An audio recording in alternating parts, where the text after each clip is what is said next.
welcome everybody back to the Sales and Marketing Director Incubator, the program that helps you make great career decisions to maximize your potential.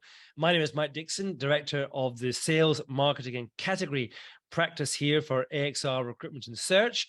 And today in the incubator is Keith Shortall, General Manager of North Asia and Consumer Healthcare International for Johnson & Johnson. Welcome, Keith. How are you? I'm very good, thanks, Mike, and thank you for having me. I'm excited to be part of your wonderful podcasting community and looking forward to a really good conversation. Likewise, me too. And guys, in this session, as those of you regular listeners know, we've developed a theme for our podcast this year. And today's theme is, should you consider a global or regional role in your career? Now, Keith has done both in a career that has taken him from a really successful domestic career within sales and marketing to in Australia with Colgate, overseas to the Pacific Islands, to Hong Kong, Bangkok, and now Singapore. So, and lots of different roles we'll explore there as we go. So let's get into it. But before we jump into your career, Keith, I've asked every guest the same question this year, which is, what is your favorite brand? This is probably going back to my youth a little bit, and my wife often tells me that I'm not youthful anymore, but my favorite brand is still Air Jordans, because I think there was a special time in the 80s where Chicago Bulls were doing really well and Michael Jordan was the biggest star on earth, and everyone was walking around in a pair of Air Jordans, and they sort of stayed fairly cool. So I still have a bit of a sneaker fetish, so that remains my favorite brand. It's timeless. Fantastic. I wonder whether they saw a real spike in sales when that Netflix documentary came out was it last year, or year before?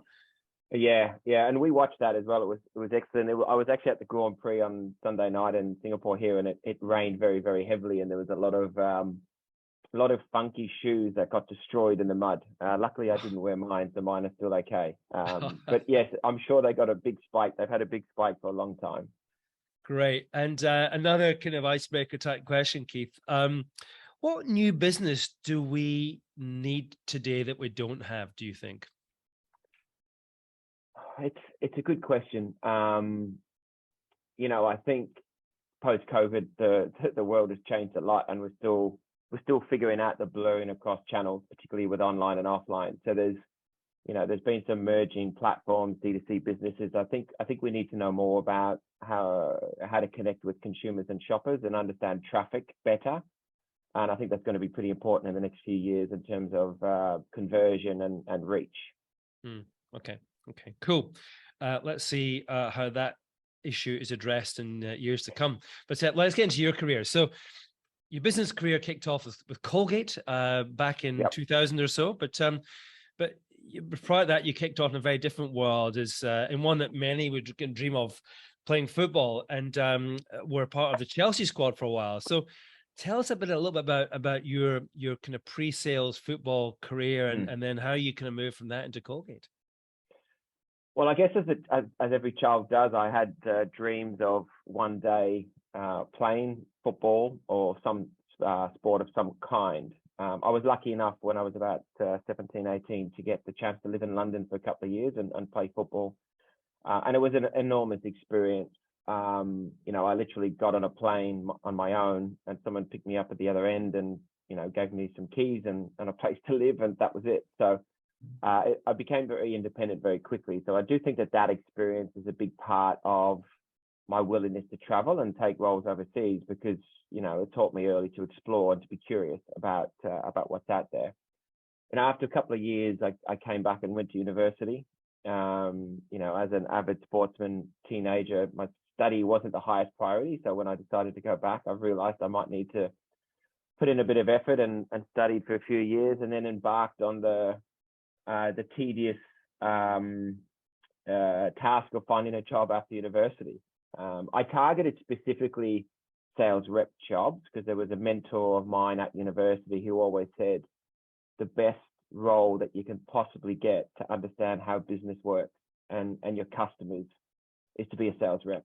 And I was lucky enough to get a role with Colgate in Perth as a sales rep for about 12 months. It wasn't a huge stint before I moved on, but I agree with what the mentor said. I mean, even now, the learnings. I mean, you're a little mini GM of your territory, right? And you build your own customer relationships. You're creating value with your understanding the supply chain. It's an enormous, I think, head start for people if they want to have a long-term career, particularly commercially. I love it. I think every a grad who kind of sees a kind of perhaps a sales and marketing type career as their future, it's the best role you can do. It's a shame there's not many more of them now. That it's a harder pathway than it used to be. It was just fewer roles, and you know, I guess that's the way of the world. But it does limit the talent flow into the sector for us. Yeah, it does, and I think with the emergence, particularly up here in Asia, maybe not so much yet down in Australia, the emergence of online has just created. It's not a physical sales rep that's required, but the discipline of understanding the digital shelf as well as the offline shelf is sort of the new digital online sales rep of the future. So it's still very important, I think, as people start their career to understand that from an online perspective as well as offline if they get the chance. Yeah, that's interesting. I'd have thought of it in those terms. So back to your career plan, Keith. Did you have a plan in the early days, or was it a case of just reacting to opportunity? You're young and head free, and off you went. No, there was no plan. You know, at a young age, when you start your career, you're hungry for opportunities and learning chances to learn. We talk a lot about experiences now. So there was no plan. I literally was given the opportunity after 12 months as a sales rep to move to Melbourne, which I you know, at the time I didn't even think twice about it. Was just, let's go. Even now when people say, what's your 3-year plan? I still think it's hard. It's not easy to say exactly where you want to be and what you want to do. I think you've got to be open to opportunities to learn and experiences before you can define exactly what you want to do, because the pathway now is not linear anymore or vertical. It's very much about new experiences. So early on, no. Now probably still no. But now I'm very focused on the development and learning opportunities versus roles, specific roles anyway. Yeah. A common theme of our podcast absolutely is how you gather experience and learn from there, as opposed to walking this linear pathway in terms of a career. So I completely agree. And because you spent a period of time in a variety of sales roles, supply chain. You had your first taste of a non-Australian role when you kind of jumped into the kind of GM of Pacific Islands at Colgate. What did that involve? It sounds like just really cool, really exciting role. I think in my old company, I think the GM of Fiji was maybe the highest priority for everyone globally to get that job. So it was really interesting, and it was a great business. I mean, Colgate at the time had a manufacturing plant in Fiji, supporting the communities. It was a standalone subsidiary before the clusters and the days of integrating smaller markets into larger markets. So it was a phenomenal opportunity, very young. Again, it was literally, let's just go. My wife and I, who was then my girlfriend at the time, who worked at Coles, we were sort of just, Fiji, how could we not go? And it was a fantastic experience again, because during that period, we got the chance every year when the senior leadership team would come from New York to present, because we had to present a full P&L on our own.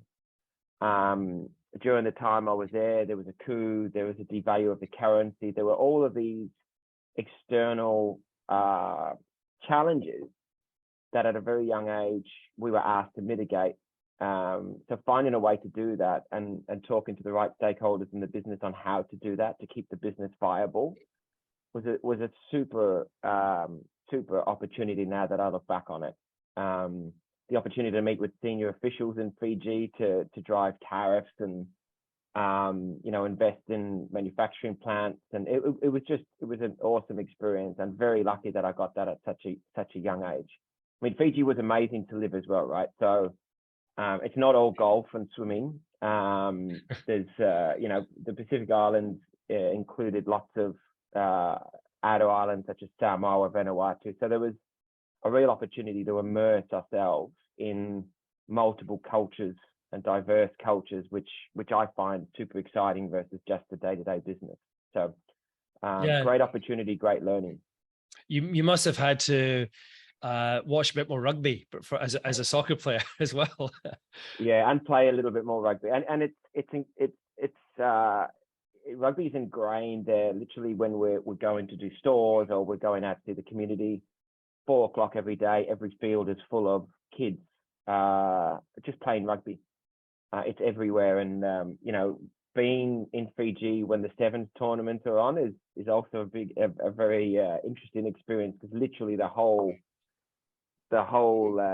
country shuts down for 2 days until they get knocked out, or maybe 3 days. If they win, they take the next day off. Yeah. So yeah, it was great. I'm sure I remember in my past going to the Hong Kong Sevens. My brother used to play. He used to play there, and I think Fiji won it one year. I think it was like a national holiday. It's I mean, they win it frequently. They're very good, but yeah. And even now, I mean, when I had a chance to live in Hong Kong for a couple of years, and even here in Singapore, when the Sevens come, we still do support Fiji. There's a spot in our heart for Fiji always. And my eldest son spent his first 18 months in Fiji, and he always keeps an eye out for them in the sevens and cheers them on as well, which is kind of sweet. It is. Now you then went back to Melbourne as a customer director role. Then stepped up to Hong Kong. As you said, you spent some time in Hong Kong.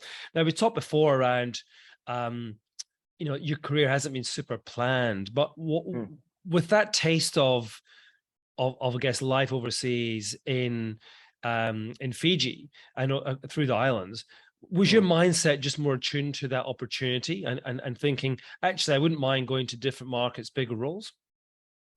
Yeah, I mean, I think the experience when we were in Fiji, we were always thinking about where do we go after that. There was a lot of previous GMs in Fiji who had gone on to be GMs in Vietnam or into Europe.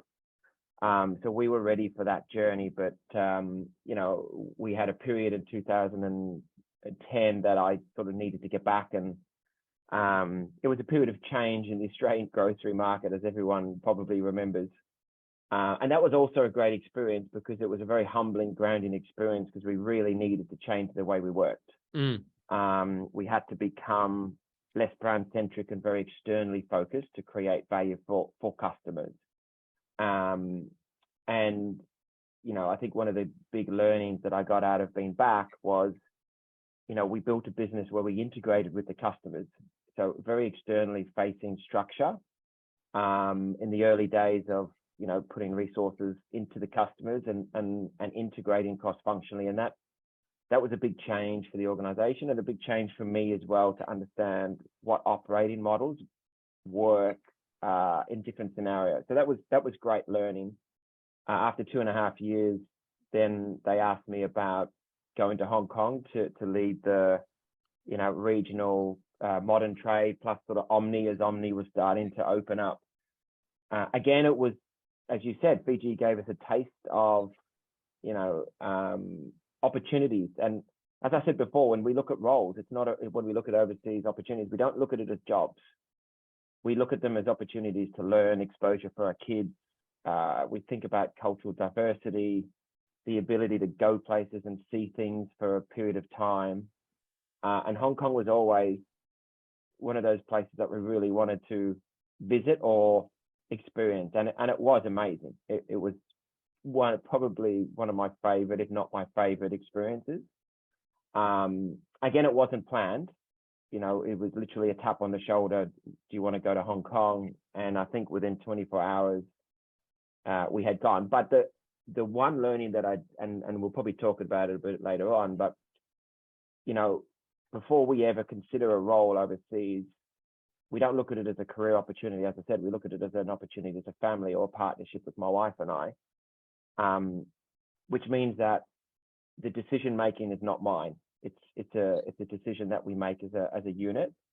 With roles that do come up, that's the way we approach it. But there's also been roles that have come up which we don't take because it doesn't suit the family or where we are at that point. But Hong Kong was definitely one of those ones that we were pretty excited about. We had a couple of young kids, and we moved to Hong Kong with two young kids under 3 plus a 2-week-old. So that was also, a very interesting experience, immersing ourselves in Hong Kong, but also doing it with 3 very young kids in tow. So it was an excellent, part of our life.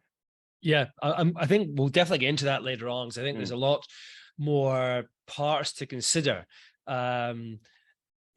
in that decision-making process, and it's a life decision, not just a career decision. I completely agree. So we'll jump into that in a moment. Now, when I talk to people who are in the perhaps early to mid-stage career, they've heard of regional roles, global roles, and they kind of just get a sense of that something happens overseas, or they might have some contact with a regional global person in their domestic role, but not everyone knows what they involve. Can you explain the key differences, Keith, between a regional, a global, and a domestic role? Look, I think every business is different. Obviously, being exposed to a couple of big organizations, there are differences. I mean, essentially, the global organization, if you think about it in time periods, the global organization really sets the strategy for 1 to 3 years, if not sort of 3 to 5, and identifies the enablers and makes the choices, whether they're franchise brand choices or operating model choices or regional choices as to where the growth's going to come from and the resourcing required to get there. At a regional level, they have a very big input into that, to make sure that the strategy is shaped to suit the region, because every region is very, very different. If you consider, Europe or Africa, Middle East versus Asia versus North America, very, very different. So it's important that the region plays a big role in shaping that global strategy. And also, the region is then responsible for shaping the execution of that strategy. So I sort of think to that as sort of 1 to 3 years. And then when you get into the cluster of the market, yes, there is a 3-year horizon, because you've always got to be thinking about the enablers, and investment choices and distortion to build a business over time sustainably. But ultimately, the 12 to 18 month period is really where the market focuses on execution, enablers, working with the region and global on innovation needs, investment needs, etc. So it's a sort of, if I think about it as a time frame, it's easier to understand from my experience where the focus areas are. I think locally it's important to also have clarity on the role that your market plays in the regional and global strategy, because that then it means that everyone in that market is very clear of the expectations. So if your role is a high growth role, if it's a contribution to profit role, if it's a brand penetration role, I think that's also a very important point for markets to understand and clusters to understand, so they can be successful. Yeah, I think it's a really nice way of describing it, to look at it in time frames. That does helps understand the delineation of responsibility. Not everyone's doing the same role. There's actually a different goal which lines up with, if you think of it in those terms. So I think that's a really good explanation. Back to your career, because you then from Hong Kong went to Thailand, but what was quite interesting is you went there as a country manager, which is effectively a domestic role, running the market, for Thailand, not staying in that global regional kind of path. Was that a normal step to do that? And secondly, how challenging is it being accountable for a domestic market in which is really unfamiliar to you? It's brand new territory. Yeah, I mean, I think the opportunity to get back into operations was very important for me. We talked a lot about experiences. I think you've got the best experiences you can get are in local operations. I think you need to understand and be exposed to regional and global roles, because you need to, for me, it was great for me to understand how the business operates and what are the commitments that the business is making to the external community. And that's very important. And then getting back into the operation means that you can execute that with clarity, which I think is great. And it means you don't have vertical careers as well, which I think, if you spend too much time in either local, regional, or global, you can get into that silo career, which is not something that I ever wanted to do. I wanted to get the experiences that when I'm in larger roles, I could be successful. So that was always one of my aims. But then, we loved Thailand. It was a great business and still is a fantastic business. It was a humbling experience because the cultural understanding is very different. And as a leader, you have to go in understanding that, you can't change a culture, you have to change yourself. So that was, and the business was very supportive with programs. And if you don't understand the culture or you try and swim upstream against it, you just cannot be successful. As a leader anyway, you've got to have strategy and clarity where the team will follow you. Versus in these kind of roles, it's even more important to do that versus, maybe going in and trying to drive change that's not culturally either acceptable or supported. So, but it was a great experience, both professionally and personally as well. We also had a fourth kid. Our daughter was born in Bangkok, so Bangkok is going to be with us for a long time. And it's quite cute because whenever she sees something about Thailand on TV, she always says, she's from Thailand. So yeah, we've taken a little bit of Thailand with us as well, which added to the experience that we had there. Fantastic. Your family's just grown as you've gone from country to country. It's brilliant. Yeah. But it's interesting, you point you make there around the cultural sensitivity, because you're going in as a non-Thai person to run a Thai market. Yeah. But I guess having not just come straight from Australia, but you having lived overseas in different markets, you had a cultural empathy anyway. You'd had to make adjustments, so there was a sense of being able to do that. But I think doing that role mid-career, having that accountability back for the market made a lot of sense. But I think the role, where the regional role really did help was the exposure to multiple different cultures and the diversity of cultures across the region. Going from Australia to Fiji gave us that first taste of immersion into a different culture, but then into the region and traveling across 10, 12 markets over, a year or two, trying to influence on execution and strategy. If you don't understand the cultures, you cannot be successful. So the regional role was very, very important, I think, for everyone to consider then before you would go into a non-Australian local leadership role. Mm-hmm. So you then cut the cord. You've been with Colgate a long time, getting towards 18 years. Joined J&J with where you are now. What was the kind of thinking there? How did that happen? Why did that happen? Probably a couple of things. One was, I was thinking about a change because, Colgate's a phenomenal organization, and I'm still very close with some of my, they're friends. They're not peers or people I used to work with. They're actually friends. And I think is in the sales community, when you start on the road and you start doing accounts, you form very, very strong relationships across the teams, and they stay forever. And I think that's a very important piece of a career in this industry.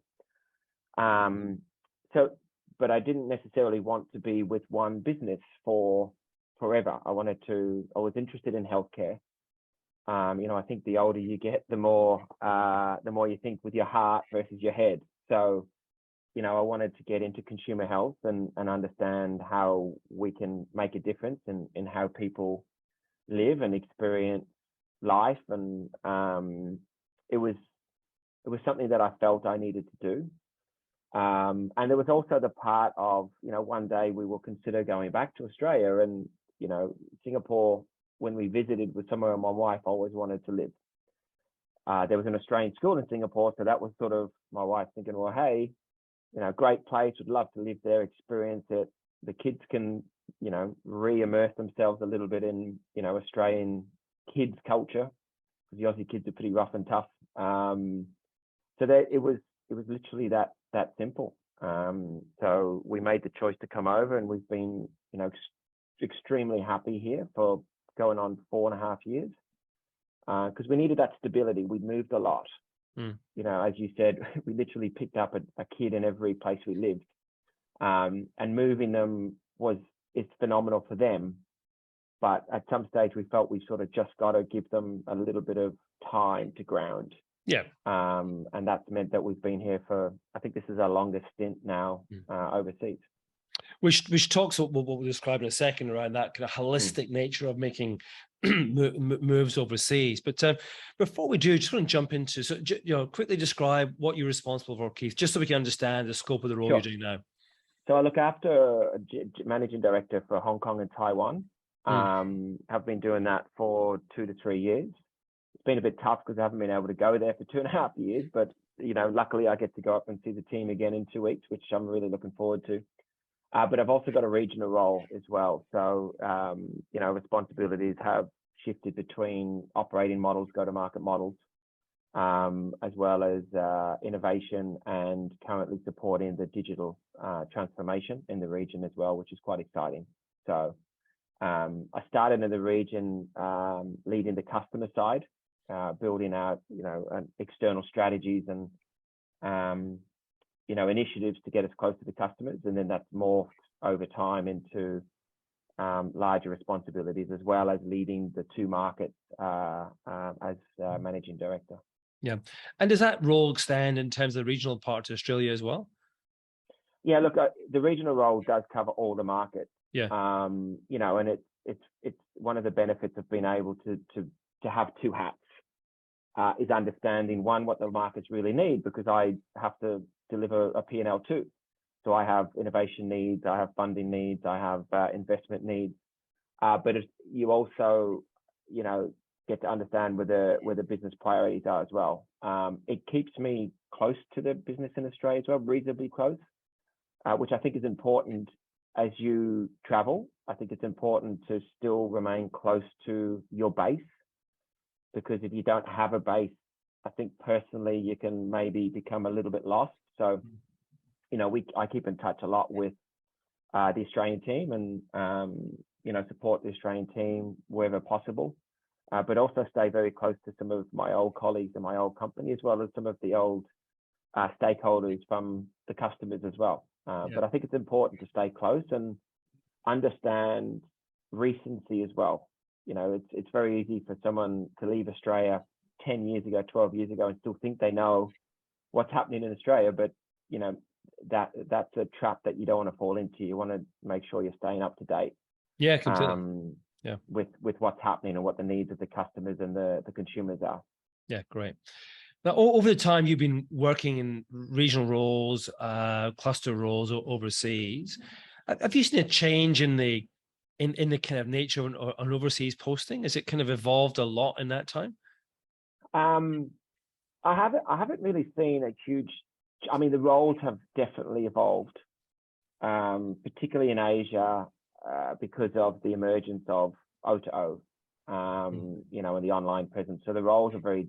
You think about the marketing skill set of 8 years ago versus the marketing skill set to build a brand now. It's very, very different. Same as the customer skill set.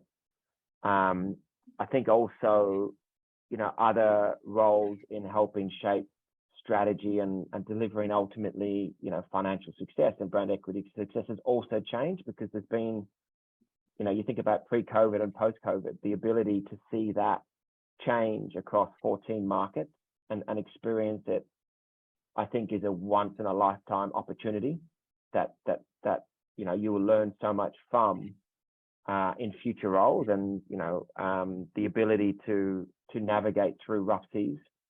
So there's been change in how the business has evolved, but I still think that the need for businesses to bring in a diverse set of skills and cultures into a regional or global business, that's become more important for sure, because you can't have a business that has a small representation of the consumers we're serving.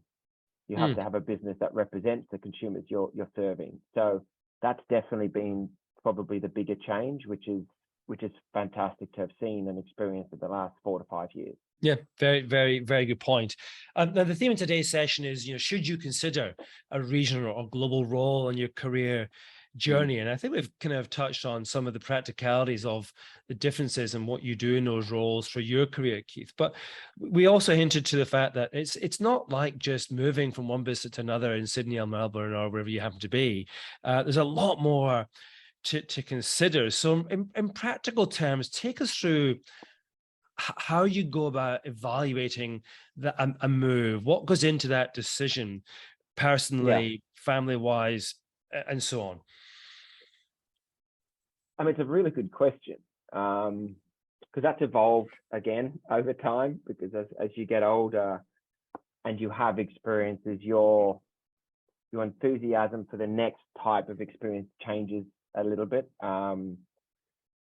As I said, at first we were always, where can we go and when can we go? Whereas now it's a little bit, how will that opportunity support our family ambitions? Because, I think at a stage of your career, it becomes less about your career, but more about your family and your kids. And any move that we would make has to provide the stability for the kids and provide them with the same opportunities in terms of learning. Education is very important. Things like proximity to major centers, the ability to travel.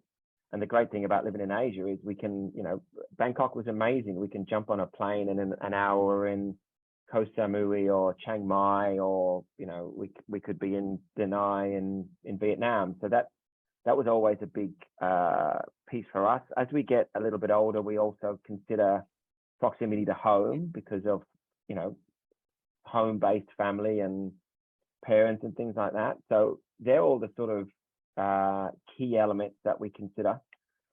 From a career perspective, for me, it's now more about what will I learn versus what will I execute and be responsible for. I remember an old very a great leader once said to me, you don't worry about grades and pay, that will come. Worry about experiences, because well-rounded leaders will always be successful. So I've always sort of made choices based on that. Sometimes you do have to take roles because the business needs you to do that as well. So that's something you have to think about, whether that works for you and your family. So and that can be a little bit more delicate, and a little bit more challenging. Yeah. Good advice by that leader of old there, I think. And do businesses help support the individual, Keith, when you are, being approached for, or you're looking at a particular move to a marketplace, navigating your way through? Is it up to you to do that, or does the business give you support? Look, I've had different experiences in different markets with different organizations. So yes, the businesses always will provide you the support that you need. And it's fantastic. Literally, if you do move, everything's taken care of.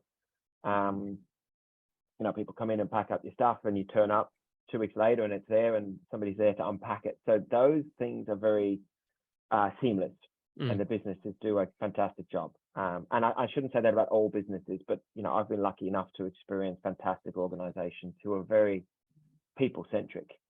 But it's important that you do your due diligence as well on where you're going to. As I said before, understanding schools, understand cost of living. You need to be prepared. No business. I don't think it's the organization's responsibility to do that for you. I think everyone as individuals must plan, must prepare, and must research things like, as I said, how far are the schools from the city? Where do you want to live? What's the cost of living? Making sure that when you get there, there's no surprises, and that you and your family unit, if you're traveling with your family unit, are eyes open going into where you're going, because it's going to be for between 1 and 3 years, and sometimes longer.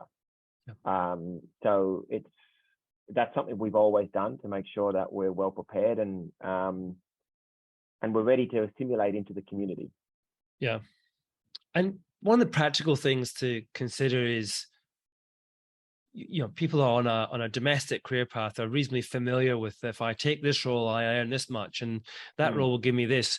When you move overseas, the comp and ben changes. Very Yeah. different structure, very different role. Now, from your perspective, we talked about the evolution perhaps of an overseas posting. From a comp and ben point of view, how does that work, and has that changed much over the years as well? Because I think a lot of people have a very kind of simplistic view of how that works when you go to an overseas role. Yeah, look, I mean, we've always, as I said, accepted roles based on the opportunities and experiences. We've never really considered, because businesses are very structured in the way that they, structure comp and ben, as we know. So there's never that much,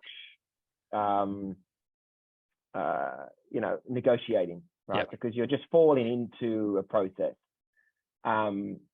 So I haven't seen that much change. I mean, the one thing I probably have seen is less, expat packages versus local packages, but they all end up netting out about the same.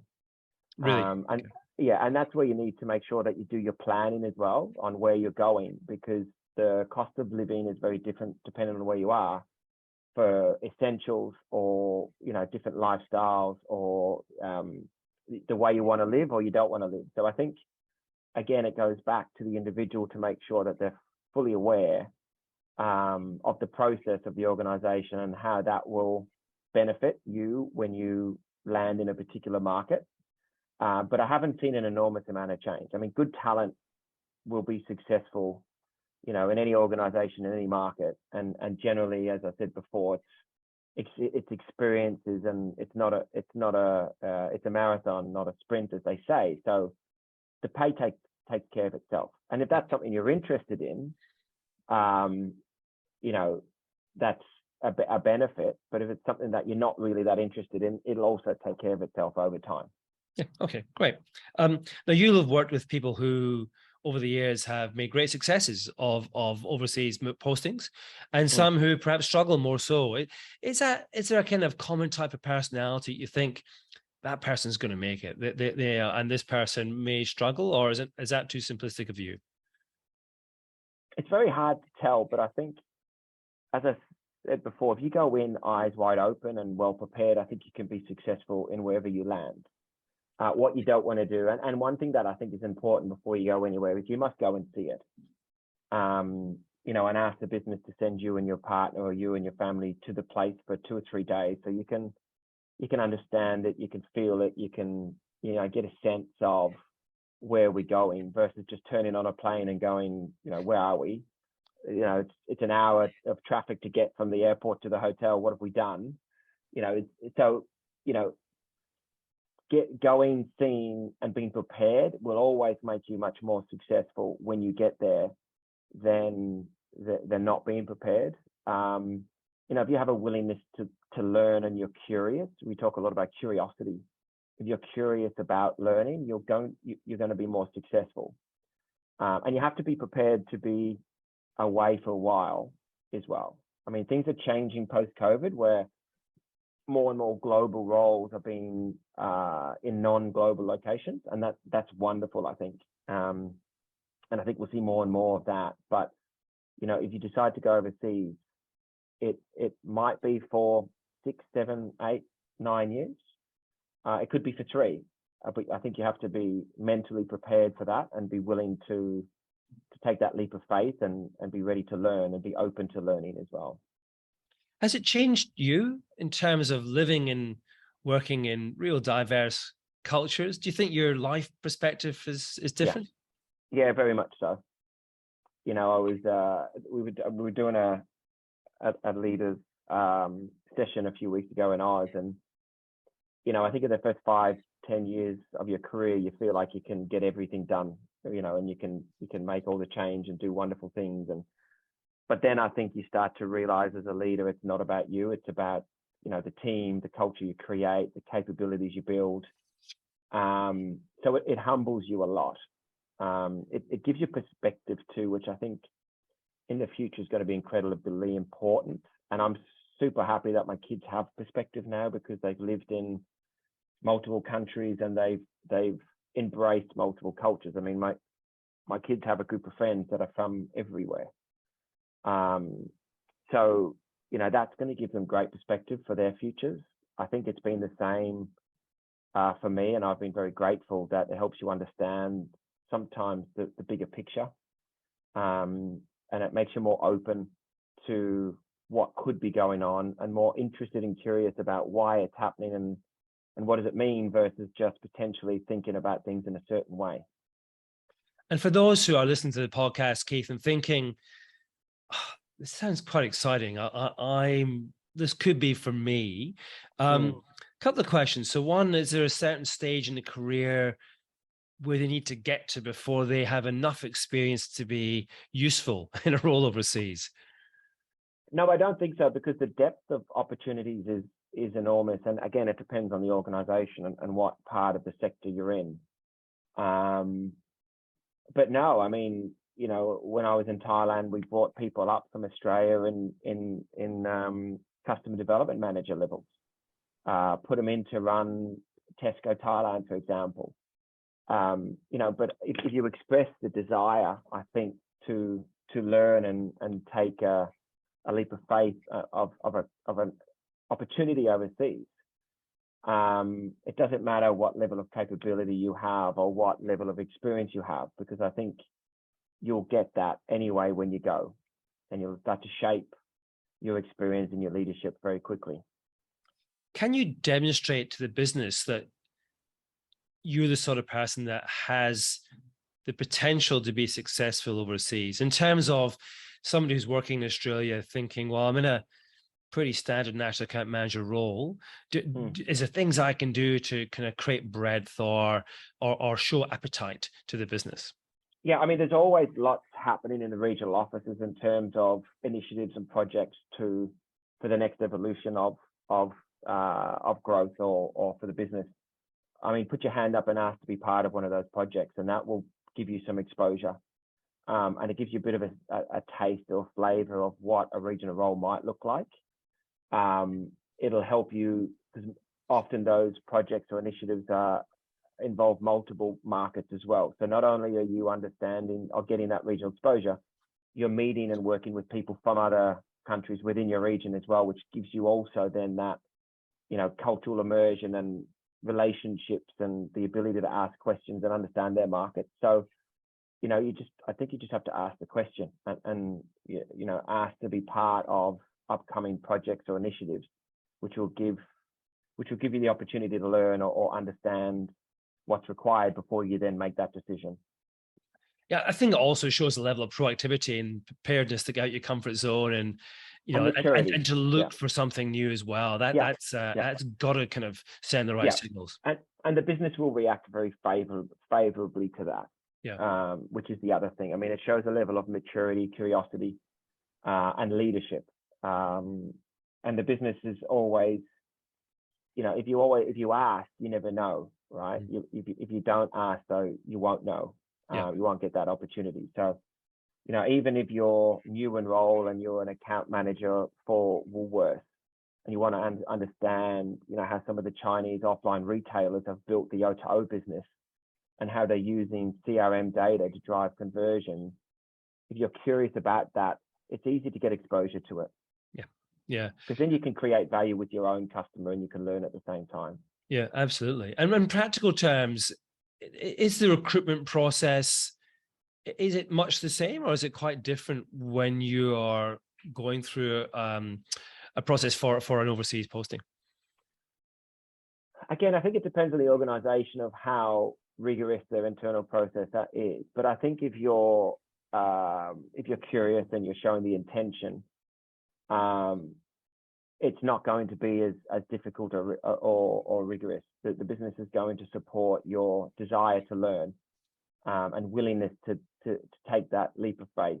So I think it's, again, if you're showing initiative, I think the business is always going to support more than if you're potentially just asking for another role, which is more of the same, or a little bit more senior than the role you're in the same market.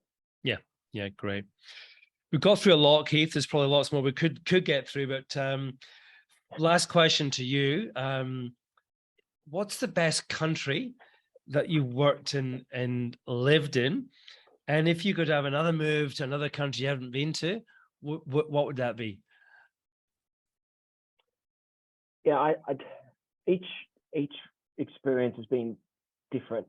I couldn't say I had a favorite because each one provided, highs and lows, because that's the other thing. It's not all, perfect. There's times I remember in Fiji where we couldn't even buy a tomato or an onion, because there's just none there. Each one's very different. And I think that's the amazing thing about, living and working overseas. A market that I really like to understand better and have the opportunity to work in is probably China, potentially, because it's so progressive. The data ecosystem, the ability to learn really quickly and immerse yourself in the future, because I think all the markets and all the regions will take some form of where China is now into the future. So to prepare myself for the future, I think that would be something that would be very important, not only for me, but I think for everyone, getting that exposure to how quickly the market there has grown and how sophisticated it is with data specifically, would be something I would always recommend. Great answer.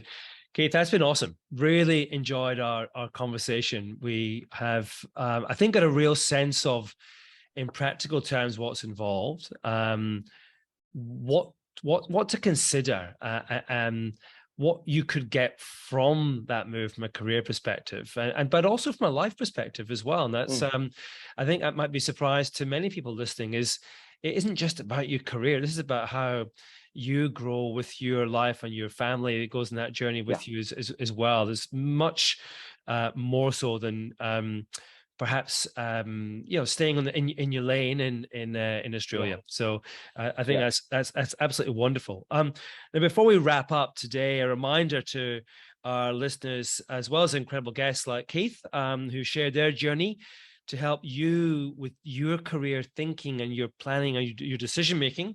Now, we also produce, I think, the best salary guides in the market. So loads of great insights there, where we link back role, family, salaries to some of the great insights from our guests.